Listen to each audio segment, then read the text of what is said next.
Olá, a paz do Senhor, que bom que nós estamos aqui hoje, já na nossa lição de número 8, e hoje nós vamos aprender bastante.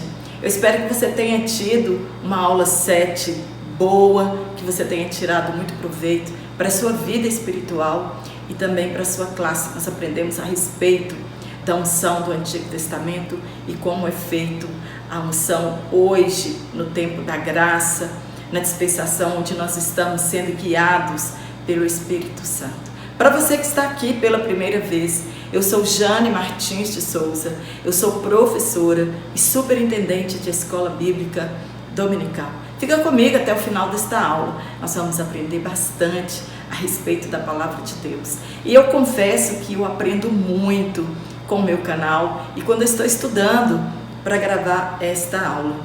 Quero agradecer já de antemão o carinho de todos os irmãos, aqueles que estão aqui todas as semanas, e para você que está aqui pela primeira vez e ainda não é inscrito e ainda não curtiu as minhas aulas, que você curta e se inscreva no meu canal para que ele possa chegar ao alcance de outras pessoas.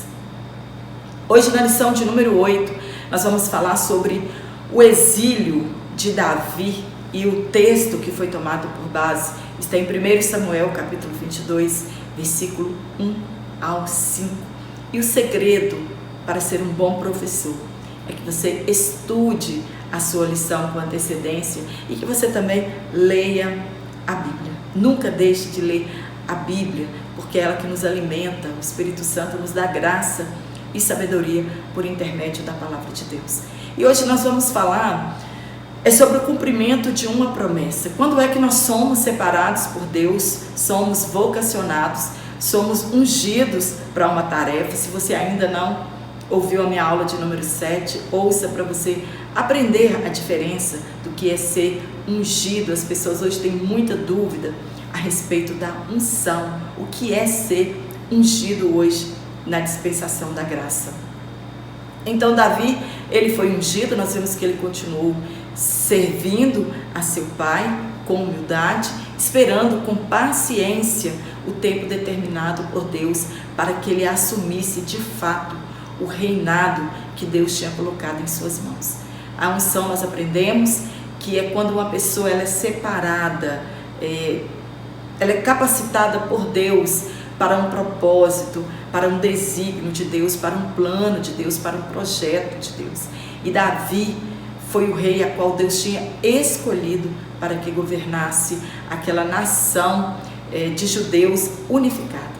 Davi, quando ele foi ungido a rei, nós não sabemos ao certo qual era a sua idade. Eu já li alguns comentaristas que dizem que ele tinha 13 anos, outros vão dizer que ele tinha de 15 a 17 anos. Nós sabemos que Davi, quando ele foi ungido a rei, quando Samuel foi a Belém, ele era filho de Jessé, quando ele foi ali para ser ungido rei, ele tinha mais ou menos essa idade de um adolescente.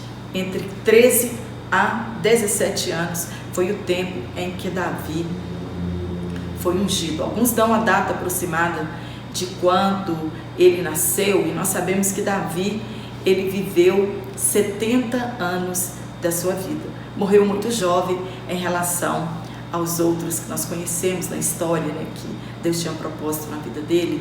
Moisés com 120 anos, enfim, muitos viveram muito sobre a face da terra, mas Davi, ele morreu aos 70 anos.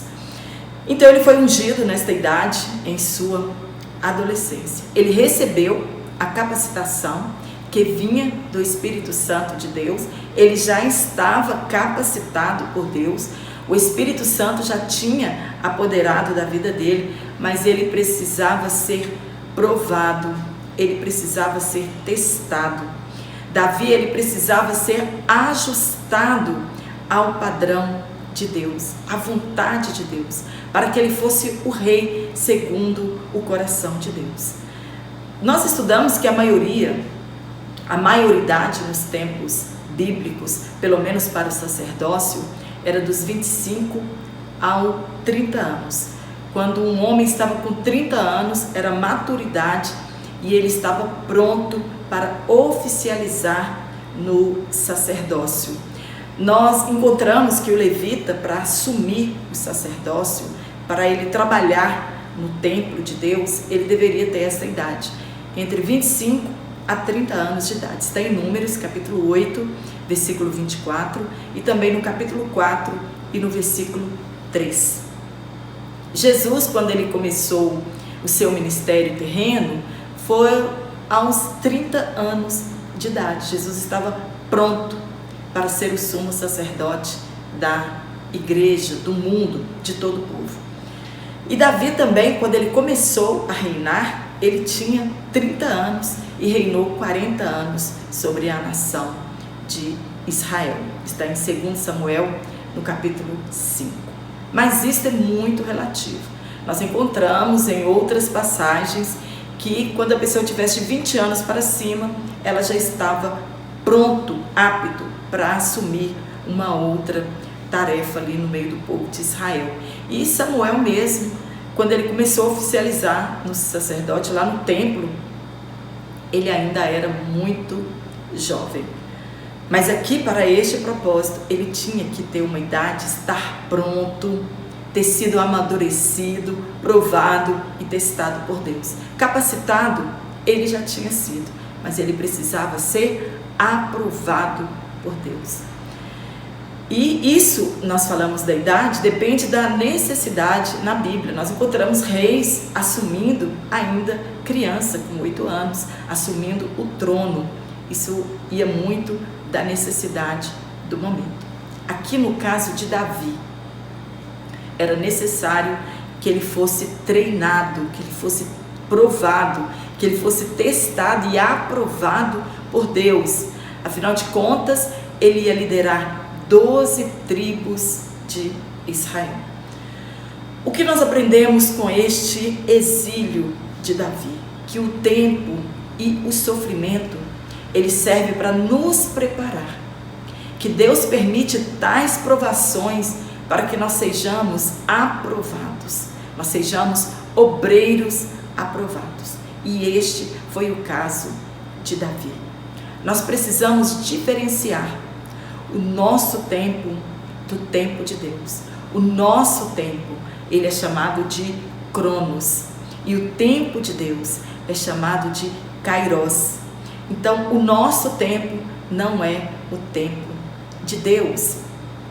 Entre o cumprimento, entre a promessa feita e o cumprimento da promessa, não é o nosso tempo que está sendo contado, mas o Kairos de Deus, aquele tempo que nós não conseguimos contar, como Pedro escreveu, como Moisés fez em sua oração, que um dia para Deus é como 1000 anos, e que 1000 anos para Deus é como um dia. Então Deus, ele está fora desse Cronos, deste tempo que nós podemos contar.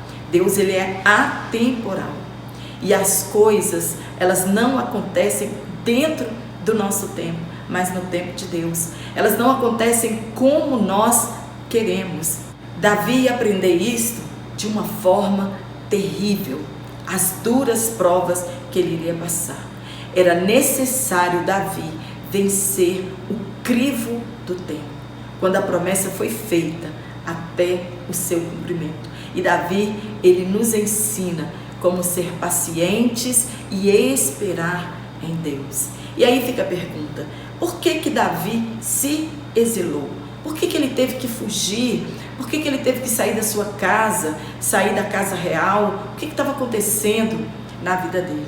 Ele foi forçado a este exílio, se ele não quisesse morrer. Nós falamos sobre a humildade de Davi em continuar servindo a seu pai, mesmo ele já sendo ungido rei. Do seu respeito a Saul, sendo ele ungido do Senhor. E falamos da sua dedicação e o serviço dele na casa real. Foi um propósito de Deus levar Davi à presença de Saul. Ele era músico e escudeiro do rei. Depois, o estopim dos ciúmes de Saul em relação a Davi. Quando que começou este ciúme e esta perseguição do rei Saul com Davi? Foi quando eles estavam voltando daquela guerra, daquela batalha contra os filisteus, e Davi tinha matado o rei Golias, e eles fizeram um estrago no meio dos filisteus, e eles estavam voltando alegres, jubilosos, com os despojos daquela guerra. E Davi havia matado o gigante Golias, decapitado o inimigo, e eles traziam os despojos da guerra e a entrada da cidade. Quando o exército entra triunfante dentro da cidade, as mulheres começam a cantar de alegria por causa da vitória, e elas entoavam que Saul tinha matado os seus milhares, mas Davi tinha matado os seus 10 milhares. E Saul pensava: somente falta a este jovem o reino. Então ele começou a ter Davi por suspeita. Está em 1 Samuel capítulo 18, versículo 7 ao 9. E a partir daí, Saul começa a tentar matar Davi. E por várias vezes nós encontramos isto registrado nas histórias sagradas. Mas Deus era com ele. Era Deus que estava guardando a Davi para que Saul não tirasse a sua vida. Até que chega o dia, então, que ele não terá mais jeito de se esconder de Saul. E Jonatas, filho de Saul, que eles se amaram quando conheceram, viraram amigos para sempre. Então ele ajuda a Davi a fugir da presença de seu pai, Saul, e começa então o seu exílio. O caráter de Davi, ele precisava ser testado. Arestas deveriam ser aparadas. Deveria ser forjado um novo homem. E o sofrimento revelaria de fato quem era Davi. Aquele exílio foi bom para Davi, mesmo que ele tenha passado por adversidades enormes. Assim as provações em nossas vidas. Ela revela quem de fato nós somos e nos ajuda a sermos mais dependentes de Deus e confiar nos seus planos. Ele precisava aprender a depender de Deus. Ele precisava aprender a confiar em Deus, a ele mesmo confessar com Deus, seguir as estratégias de Deus, diferentemente de Saul, que fazia apenas o que lhe agradava e não seguia as diretrizes divinas. Deus agora ia fazer diferente, pois ele tinha achado um rei segundo o seu coração. Está em 1 Samuel capítulo 13, versículo 14, e em Atos capítulo 13, versículo 22. Davi iria experimentar o exílio e a viver com paciência. Ele sabia que a impaciência tinha feito Saul ser rejeitado por Deus. Ele não ia errar onde aquele rei Saul tinha errado. Ele tinha de esperar em Deus. Se ele prometeu a ele o reinado, demoraria o tempo que fosse, ele esperaria em Deus. Tanto que em meio a esse exílio dele, esse esperar em Deus, ele escreveu o Salmo de número 40. Abre aspas. Esperei com paciência no Senhor. E nós também devemos aprender a esperar com paciência no Senhor. Demore o tempo que demorar. Nós sabemos que nenhum dos pensamentos de Deus podem ser impedidos. Nenhum dos propósitos de Deus para as nossas vidas, eles podem ser impedidos. O que nós precisamos é ter paciência, como Davi teve, e esperar para que a promessa se cumpra em nossas vidas. E foram os vários locais de refúgio de Davi, enquanto ele esperava o tempo de Deus. Quando de fato ele se viu obrigado a fugir, quando as coisas desandaram na vida de Davi, Davi podia ficar lamentando, questionando por que é que ele já tinha sido ungido a rei, sido capacitado por Deus. Nós conhecemos a história. Deus começou a treiná-lo, ele matou um urso, matou um leão, matou um gigante, Golias. Tudo isso era prova, tudo isso era teste, capacitação que vinha do alto para a vida daquele novo rei. Mas Davi, ele não se rebelou contra Deus. ele não desviou-se da presença de Deus. O primeiro lugar que ele procurou quando ele fugiu pela primeira vez de Saul foi Samuel. Ele voltou-se mais ainda para Deus. Ele foi a Ramá. Ele precisava de um ombro amigo, ele precisava de ajuda espiritual. Está em 1 Samuel, capítulo 19, versículo 18. E é o lugar que nós devemos ir, é o lugar que nós devemos correr, é para os braços do Pai. Nós precisamos ser consolados espiritualmente. E Davi, ele contou tudo o que Saul estava fazendo com ele. Saul foi atrás dele para buscá-lo lá em Naiote. Davi teve de fugir novamente, voltou à presença de Jonatas, seu amigo, e descobriram os dois juntos que realmente o desejo de Saul era matar a Davi. Então eles se despediram e Davi então começa a sua fuga da presença de Saul. Começa o seu exílio, longe de tudo e de todos. Agora ele tinha somente a Deus e devia confiar plenamente que os planos de Deus ninguém poderia impedir. O primeiro lugar que ele busca refúgio no seu exílio é em Nob, onde estava o templo de Deus, já que a arca tinha sido levada de Siló. Mudaram então o centro da adoração para Nob, onde residiam aqueles sacerdotes. Depois ele foge para Aquis, para o rei de Gade, onde ele finge-se de louco para escapar das mãos deles. E quando ele escapou de Gade, ele se refugiou na caverna de Adulão. E é sobre a caverna de Adulão que nós vamos falar hoje. Exílio é expatriação forçada, é mandar alguém para outro país contra a sua vontade ou por livre escolha, como é o caso de Davi. Ou também solidão, ou que viva fora do social. Primeiro tópico, as características do exílio de Davi. Primeiro, a caverna de Adulão. Deus, ele usa lugares, pessoas e situações para nosso crescimento espiritual e social. Adulão quer dizer refúgio. Era uma cidade cananita que ficava no território de Judá, na região designada como Cefelá. Provavelmente ela ficava situada entre Gate e Hebrom, a aproximadamente 25 quilômetros de distância de Jerusalém. Nas proximidades de Adulão haviam várias cavernas ou grutas, e foi em uma destas cavernas de Adulão que Davi e seus homens ficaram durante um bom tempo.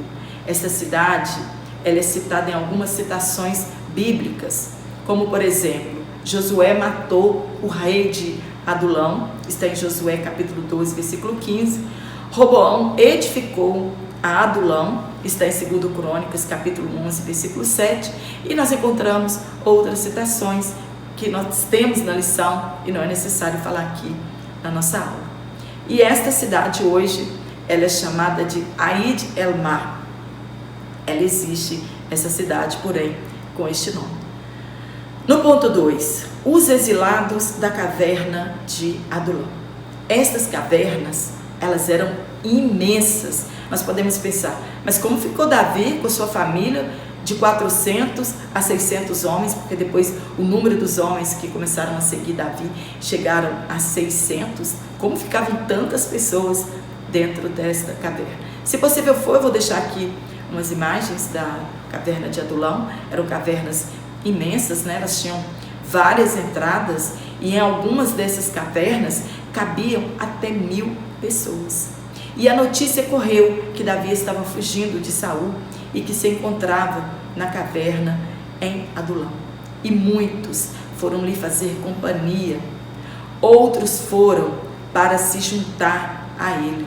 Os seus familiares foram para dar-lhe apoio e Davi então se sentiu fortalecido. A nossa família, ela é um porto seguro, onde nós devemos receber apoio emocional e espiritual.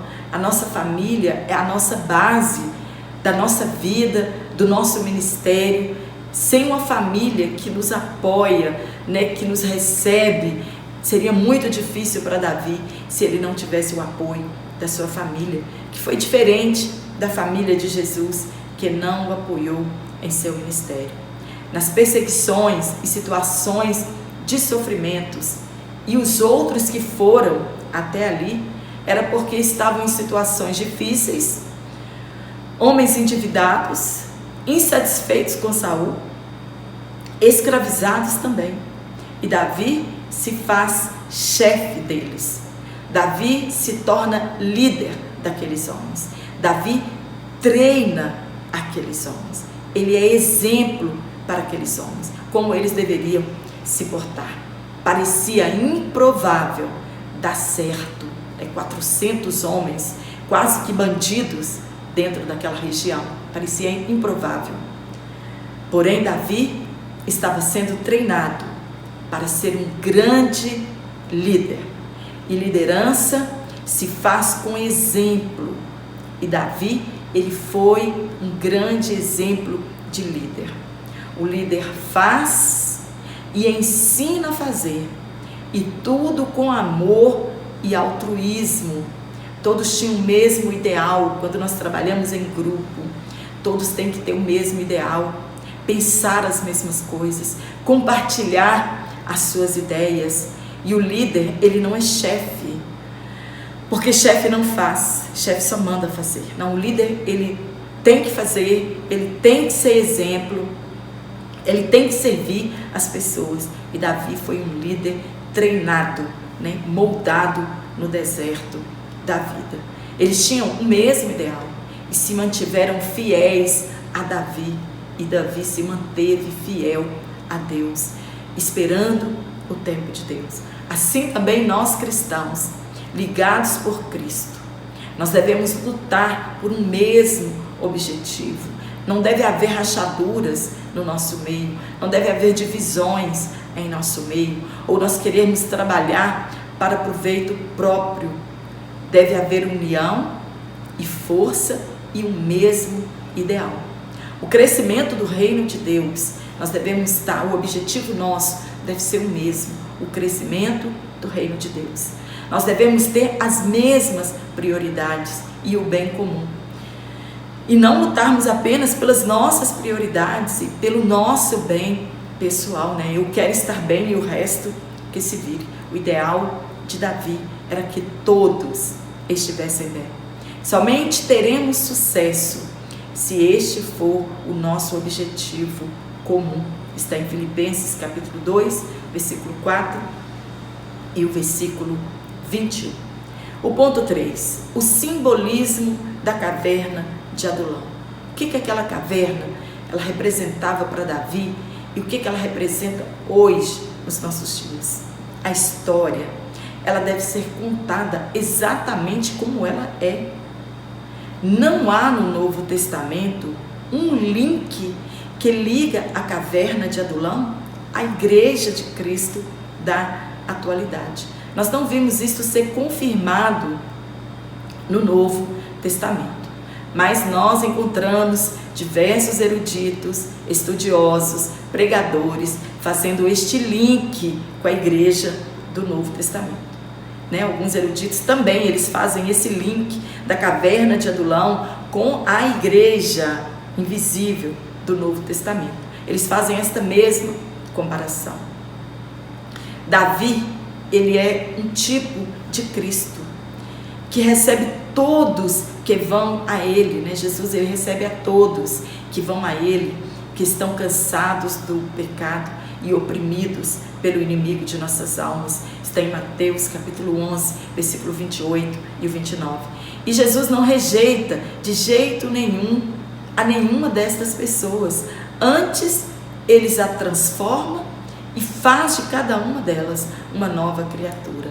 E aqueles mesmos homens lá, desprovidos de boa situação, eles representam aqueles que vão ao encontro de Jesus e se deixam ser guiados por Ele, se deixam ser liderados por Ele, ensinados por ele, lapidados por ele. A princípio eram 400 homens, depois alcançou um número de 600 homens. Estes homens que foram até Davi, estes 400 homens que foram até Davi, eles representam o tipo de pessoas que procuram a Cristo. Davi já era um grande soldado. Agora ele precisava aprender a confiar em Deus. Era um teste de paciência, era um teste de obediência para que ele fosse aprovado. Ele precisava confiar em Deus e não mais nos homens. Todos nós precisamos passar no teste do deserto para sermos aprovados, para ficarmos mais próximos do Senhor e dependermos mais dele. Hoje Satanás, ele parece reinar. Assim era com Saul. Saul achava que reinava, mas ele já tinha sido destronado. Mas ele insistia em continuar reinando o povo de Israel. Todavia, Cristo é o rei e um dia ele reclamará o seu trono de direito. A grande lição de Davi para estes homens era que, se quisessem reinar com ele, precisavam aprender a sofrer com ele. Assim somos nós. Se desejamos reinar com Cristo, precisamos sofrer com ele.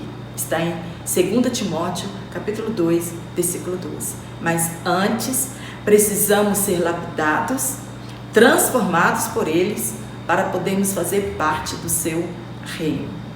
Segundo tópico, Davi e o amor com os pais. Davi, ele conhecia bem os mandamentos de Deus, e um deles tinha a promessa de vida longa e prosperidade. Honrar pai e mãe. Está em Êxodo, capítulo 20. Davi conhecia a capacidade maligna de Saul. Conhecia o coração perverso que ele tinha e que ele seria capaz de tudo para atingir a Davi. Quando nós vamos lendo a história, nós vemos da perversidade e da capacidade que ele tinha. Ele caçava Davi como uma agulha em um palheiro. E ele passava por cima de tudo e de todos. Ele não queria que o seu adversário reinasse em seu lugar ou em lugar dos seus filhos. Primeiro ponto, protegendo seus pais. Como Davi serve de exemplo para muitos filhos na atualidade. Hoje, infelizmente, muitos filhos não honram os seus pais. Honrar fala de cuidar, fala de sustento, fala de amor, fala de carinho. Quantos pais estão em asilos, abandonados à sua própria sorte pelos seus filhos? Não tiram tempo para falar com seus pais, para fazer uma visita, ouvir suas histórias e experiências, agradá-los com presentes. Quantos pais se sacrificam pelos filhos a vida toda? E quando estes filhos se formam, se dão bem na vida, crescem, eles abandonam estes pais. Eles não retribuem a seus pais o favor que foi feito em toda uma vida. Quando eles se tornam alguém, eles se envergonham dos seus pais, desprezam-os, tiram eles da sua agenda, riscam os seus pais da sua agenda, riscam os seus pais do seu rol de amigos. Mas Davi, ele fez diferente e nos dá um exemplo maravilhoso. Ele sabia que seus pais corriam perigo de morte. Ele sabia que Saul era capaz de qualquer coisa, pois ele mandou matar os sacerdotes em Nob. Ele mandou matar uma cidade inteira. E ele então resolveu levá-los, seus pais, levá-los para um lugar seguro. Ele sabia que seus pais não estariam seguros ali na caverna de Adulão. Então ele toma uma decisão: vou proteger os meus pais e vou levá-los para um lugar de segurança. Então ele volta à origem dos seus pais, que seus pais têm uma origem, seu pai tem uma origem de Moabita, né? Por parte de seu pai Jessé, filho de Obed, neto de Boaz e de Ruth, a Moabita. Está em Ruth capítulo 4, versículo 21 e 22. Então Davi também, ele tinha na sua linhagem moabita. Seu pai, né, tinha linhagem de Moabe. Então ele deixou seus pais ali em segurança, conversou com o rei para que o rei desse proteção aos seus pais, né, o rei de Moabe, para que protegesse os seus pais. E ele então diz para o rei, abre aspas, até que eu saiba o que Deus há de fazer comigo. Davi esperando em Deus. Ele não sabia o que Deus ia fazer com ele, mas ele decidiu continuar esperando os propósitos de Deus. Davi, ele não sabia os desígnios de Deus, mas ele optou por confiar. Ele sabia que Deus tinha planos perfeitos. Está em 1 Samuel capítulo 22, versículo 13. Mas ele não ficou por muito tempo também na caverna de Adulão, porque neste momento aparece o profeta Gad, ele aparece aqui pela primeira vez, e o manda sair de lá e ir para a região de Judá. Jesus falou dos filhos que não cuidavam de seus pais, que comprometiam sua renda com ofertas ao templo, com pretexto de não cuidar de seus pais. Quantos filhos dizem aos seus pais, comprei um carro, não posso ajudá-los. Comprei uma casa, não posso ajudá-los. Filhos na faculdade, e as desculpas são muitas para que estes filhos se esquivem da sua responsabilidade de cuidar de seus pais. Está em Mateus capítulo 15, versículo 5 ao 7. Nós devemos honrar aqueles que nos trouxeram ao mundo, seja quem for os seus pais. Honre-os para que você seja abençoado. Terceiro e último tópico, morrendo por Davi. Aonde Davi passava para se refugiar, quanta tragédia Saul fez por causa da sua fúria e medo de perder o poder e seus filhos não continuarem na dinastia real. Ele passaria por cima de tudo e de todos, e aquele que estivesse a favor de Davi era inimigo mortal dele. Primeiro ponto, a inconsistência de Saul. Saul, ele não teve nenhuma caverna para forjar a sua vida. Ele não foi treinado para ser líder. Ele não viveu experiências de conflitos. Ele não teve desertos e exílios em sua vida. Tudo era como ele queria que fosse. Ele não confiava em nada e em ninguém. Ele não buscava auxílio de ninguém, principalmente de Deus. Ele desconfiava da lealdade dos soldados. Ele desconfiava da lealdade do seu filho Jonatas. Saul, para que as pessoas fossem leais a ele, ele comprou a confiança das tribos de Benjamim, deu presentes a eles e posições na liderança, escolhia, alianças segundo a sua ótica e não segundo a ótica de Deus. Ele era um tipo de líder que, para que as pessoas obedecessem a ele, sorrissem para ele, ele dava cargos e presentes para que as pessoas fossem fiéis a ele. Um líder, ele não deve comprar a lealdade de outros líderes com presentes, com cargos, para ter as pessoas em suas mãos, para que as pessoas estejam ao seu lado a qualquer custo, quando a corda arrebentar, ele comprou pessoas para que estivessem ao seu lado. Essa lealdade, ela deve nascer naturalmente pelo exemplo de caráter que o líder tem. Somente líderes inseguros, que não têm mais comunhão com o Espírito Santo, são tão inseguros que fazem cobranças exageradas, desconfiam de todas as pessoas, Eles são ameaçadores, porque têm medo de perder a liderança, têm medo de serem substituídos. Então eles começam a intimidar os demais que podem representar risco à sua posição. Não precisamos ter medo de nada. Quando nós somos vocacionados por Deus, nós entendemos que há um tempo determinado para todas as coisas. E se nós perdermos a nossa liderança, é porque Deus permitiu que nós perdêssemos. Se nós perdemos um cargo, é porque Deus permitiu que nós perdêssemos. É tudo tempo de Deus, é tudo vontade de Deus, vontade permissiva dele. Porque os planos de Deus, ninguém pode impedir. Nós precisamos ter em mente que Deus, Ele está sempre no controle.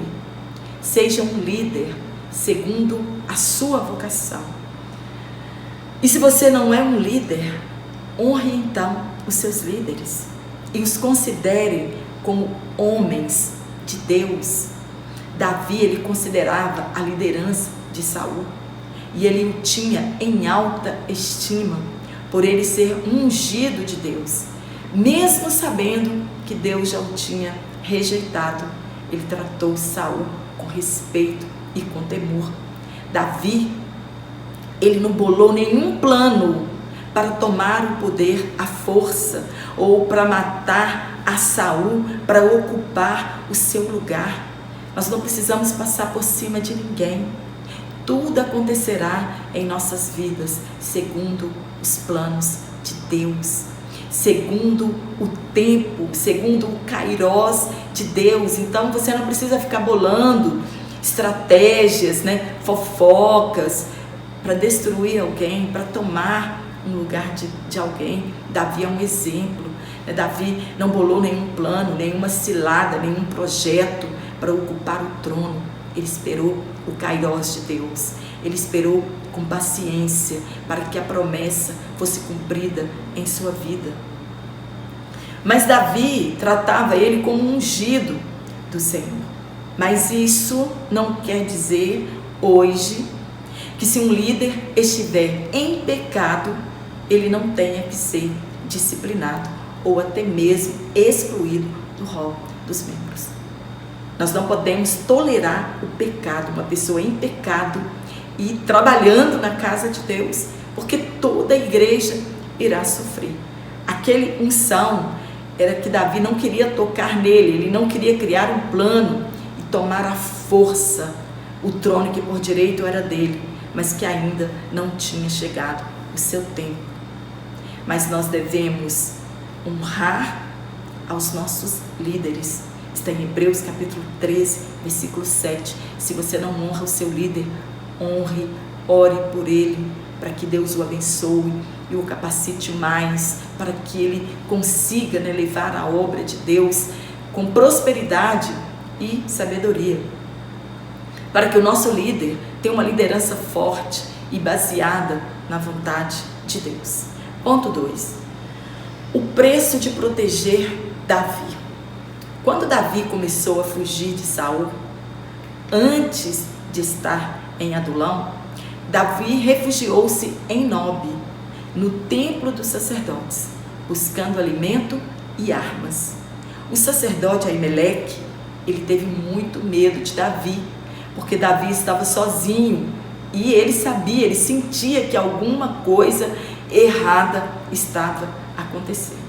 Davi sozinho não era bom. Ele questionou o motivo da sua estadia ali.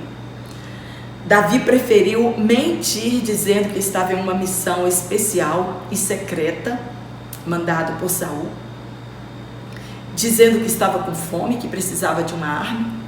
O sacerdote, então, Aimeleque, lhe deu os pães da proposição ou da presença, que já estavam no tempo de serem trocados, A cada 7 dias estes pães eram trocados.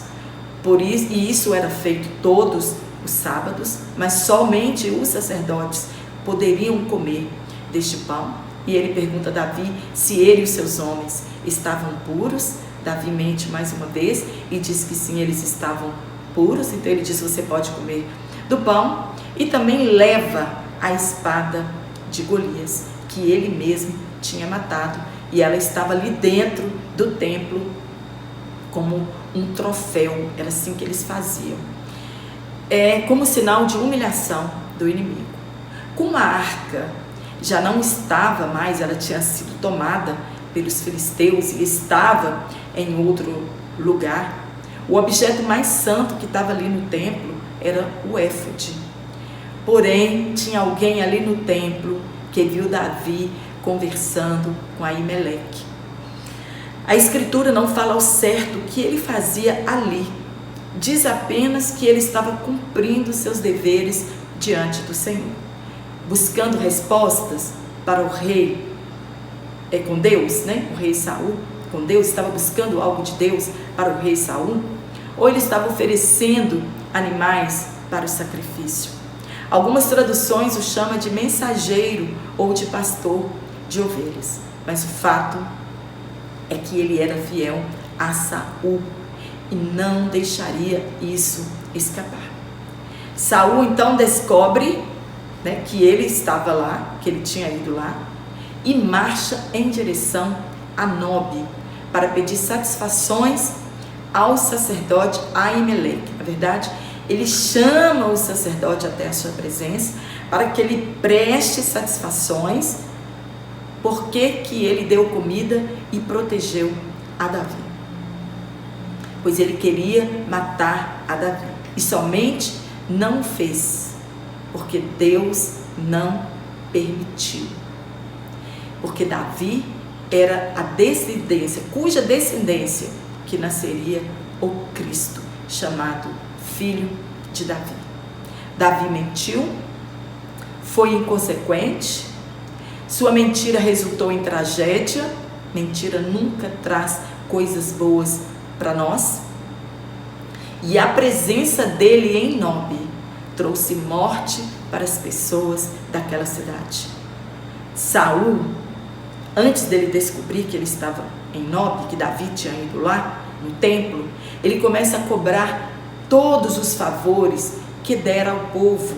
E ele começa então a perguntar por que eles o traíam, né? Por que eles estavam protegendo a Davi, por que eles não eram leais, e Doeg estava no meio dessas pessoas, na hora dessa conversa.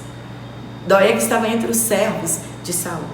Então ele levanta para mostrar sua fidelidade, ele conta ter visto Davi em Nobe, e acrescenta mais ainda, acrescenta mais mal ainda ao ter contado isso, dizendo que Aimeleque tinha consultado a Deus em favor de Davi.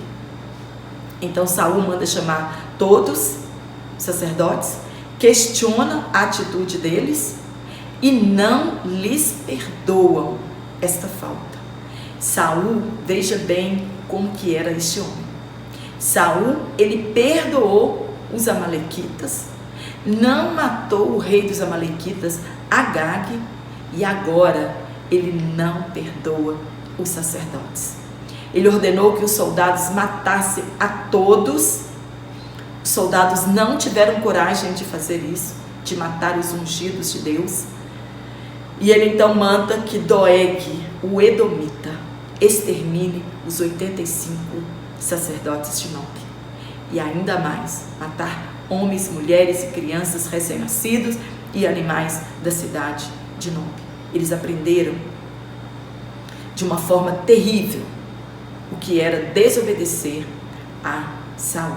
Este acontecimento, nós devemos lembrar que é um cumprimento da profecia dita a Eli, que Deus ia desarraigar a sua descendência sacerdotal. Está em 1 Samuel capítulo 2 e 3. Somente Abiatar escapou com vida para contar a Davi o acontecido. E ele escapou levando o éfode. E ficou com Davi, com ele, né, passou a buscar a Deus para Davi no tempo do exílio de Davi. Mas lá no tempo do rei Salomão, ele foi expulso do seu cargo, também em cumprimento da profecia à casa de Eli, que não haveria na descendência de Eli nenhum homem que oficializasse o sacerdócio na casa de Deus. Davi, ele arrependeu-se de sua mentira e ele sabia que ele seria culpado por todas aquelas mortes. Quando o Espírito Santo sai da vida de uma pessoa, como é no caso de Saul, elas são capazes de fazer coisas terríveis para satisfazer seu ego, seus prazeres. Um homem sem Deus, ele é muito cruel e guiado não mais por Deus. Ele faz coisas terríveis. Quando Davi, ele quis construir o templo para Deus, Deus não permitiu que Davi construísse o templo, dizendo: olha, em suas mãos há muito sangue, você derramou muito sangue sobre a terra, e por isto você não vai construir o meu templo. E eu fiquei pensando, mas se Davi havia lutado as lutas de Deus, ele foi chamado para isso, para guerrear pelo povo, para vencer o inimigo do povo de Israel. Então, a que sangue Deus estava se referindo? Provavelmente o sangue destes 85 sacerdotes, dos moradores daquela cidade de Nob. Quando ele fez o censo, ele não sabia como era para fazer um censo, e ele fez e morreram muitas pessoas naqueles dias. E também em relação à morte de Urias, que era um dos 38 valentes de Davi. Urias, o Eteu, que era um dos seus valentes. Está em 1 Samuel capítulo 22, 1 Crônicas capítulo 22, 2 Samuel capítulo 7, 2 Samuel capítulo 11 e 2 Samuel capítulo 24. Conta todas essas histórias que eu acabei de falar aqui para os irmãos. A sina de Doeg. A palavra de Deus diz que o ímpio, ele não resistirá no dia do juízo. Ele diz que todos serão julgados. Às vezes nós pensamos, será que essas pessoas que são tão cruéis, que fazem tantas atrocidades, elas não pagarão um preço caro? Ao longo da história nós encontramos pessoas como Doeg, que mataram dezenas e milhares de pessoas. E hoje acontece a mesma coisa. Pessoas cruéis, ávidas pelo poder, não importam de desarraigar as pessoas da face da terra. Será que essas pessoas não receberão a justa retribuição de Deus? Se não se arrependerem, elas serão julgadas por Deus. Toda soberba e altivez será abatida. Os estudiosos afirmam que o Salmo de número 52, Davi escreveu direcionado à maldade de Doeg, sua mentira e do seu pecado. O ímpio, ele despreza a bondade de Deus e ele ama o mal. Está em Jeremias capítulo 9, versículo 4 e versículo 5.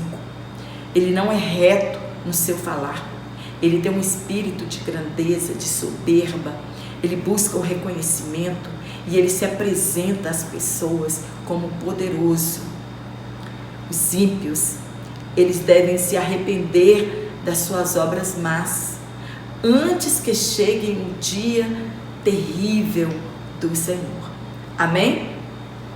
Espero ter te ajudado com este comentário. Se você gostou da minha aula, dá um curtir, se inscreva no meu canal, compartilhe em suas redes sociais. Eu quero mandar um abraço para todos os irmãos, para todas as irmãs que têm orado a meu favor, que têm comentado no meu canal. Comente aqui nos comentários como foi a sua aula, né, se os irmãos aprenderam bastante. Hoje não deu tempo de eu fazer a lista dos irmãos para mandar um abraço, mas eu quero mandar um abraço para todos os irmãos de Pernambuco, de Alagoas, de Rondônia, de Minas Gerais, do Ceará, da Bahia, do Espírito Santo, enfim, todos os irmãos, para todos vocês que estão aqui no meu canal todas as semanas. Que Deus continue te abençoando, que você tenha graça e sabedoria no ministério do ensino, e eu te aguardo aqui na nossa próxima aula, se Deus assim nos permitir. Então,